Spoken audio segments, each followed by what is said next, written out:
तो दोस्तों, जैसा कि आप सभी जानते हो कि आज भारतीय वायुसेना प्रमुख की तरफ से भारतीय वायुसेना के लिए आवश्यक हथियार और उनकी खरीदी को लेकर कई सारी जानकारियां साझा करी गई और इनमें से भारत का एक ऐसा हथियार निकल के सामने आया है जो कि चीन के स्टेल्थ हथियारों का किलर है। जी हां, आप सभी ने सही सुना। भारतीय वायुसेना के पास एक ऐसा हथियार है जो कि आज ही भारतीय वायुसेना ने बताया है, जो कि चीन के H-20 स्टेल्थ बॉम्बर और J-20 जैसे फाइटर जेट को कुछ ही मिनटों के अंदर खाक कर सकता है और इसका नाम है VHR या फिर इसको कहते हैं स्टेल्थ किलर। और इसको स्पेशली तौर पर भारत ने चीन के स्टेल्थ फाइटर जेट और चीन के स्टेल्थ बॉम्बर के ऊपर नजर रखने के लिए बनाया है। और आइए जानते हैं कि अपना यह स्टेल्थ किलर हथियार काम कैसे करता है। तो जैसा कि आप सभी जानते हो कि जो दुश्मन देश का स्टेल्थ फाइटर जेट या फिर स्टेल्थ बॉम्बर होता है वो रडार को कुछ इस प्रकार से चकमा देता है कि रडार से कुछ विद्युत चुंबकीय तरंगों को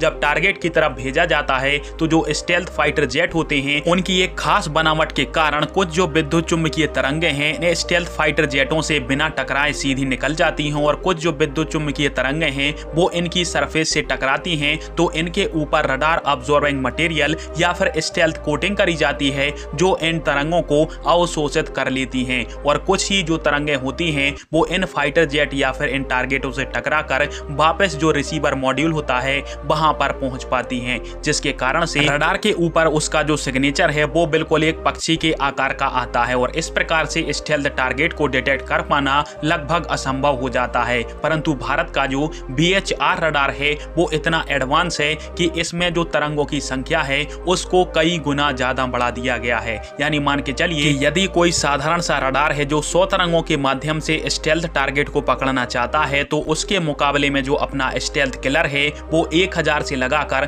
5000 तरंगों का उपयोग करेगा और इन तरंगों की ऊर्जा है वो इतनी ज्यादा होगी कि रडार ऑब्जॉर्बिंग जो मटेरियल है वो भी इसको कैप्चर करके नहीं रख पाएंगे। और जैसे ही एक बार रडार के ऊपर फाइटर जेट या फिर बॉम्बर का सिग्नेचर बन जाता है तो फिर इंटरसेप्टर मिसाइल को इस रडार से जोड़कर आसानी से किसी भी टारगेट को जमीन पर गिराया जा सकता है। और बस इसी कारण से भारत का जो VHR रडार है वो चीन के लिए बिना S-400 के भी काफी ज्यादा घातक और खतरनाक साबित हो सकता है, क्योंकि इसके सामने चीन के H-20 स्टेल्थ बॉम्बर और J-20 फाइटर जेट भीगी बिल्ली की तरह भागते नजर आएंगे। फिलहाल में आप सभी के इस टॉपिक के ऊपर क्या राय है और क्या भारत को ऐसी रडारों का और ज्यादा निर्माण करना चाहिए? कमेंट बॉक्स में फिर आप दीजिएगा। वीडियो देखने के लिए धन्यवाद। जय हिंद, वंदे मातरम।